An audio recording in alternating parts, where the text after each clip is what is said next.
You've got a paper due and you need sources.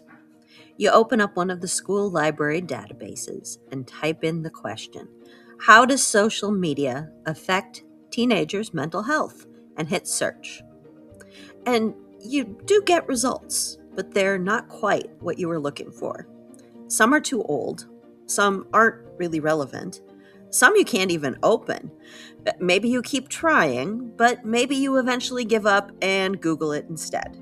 Or plug the sentence into a model like ChatGPT or Gemini. You're searching, and you might wonder why it's so hard to find what you want. You're just using a tool in a way it wasn't built for. And once you understand how these tools actually work, it does get easier. You probably already know how to get started using several different tools. Google, our Gale and Badgerlink databases, maybe even an AI.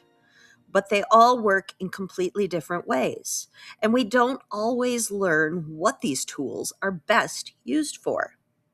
Not knowing this matters. When you search a database the same way you'd prompt an AI, you get bad results. Not because the database is broken, but because it's built on different logic. When you treat the AI output like a cited source, you're building on something that can't actually be checked. And when you use Google for research that needs peer reviewed sources, you're not finding those sources most efficiently. This toolkit is about learning these skills in here's how these tools actually work and how to choose between them way. It's here to help you learn these things in the first place and come back to this information if you're stuck. There are 3 modules in this toolkit. You can work through them all in order or jump to whichever one is most useful for the questions you have. Module 1, right tool for the right task. A side-by-side look at how Google, library databases, and AI each work and what each one is actually good for. Module 2, AI, what's it for? How to use AI as a thinking partner for brainstorming and framing, and why it cannot be a source. And Module 3, sift for the best. A practical 4-step method for evaluating the credibility of sources and thinking through the reliability of claims and information.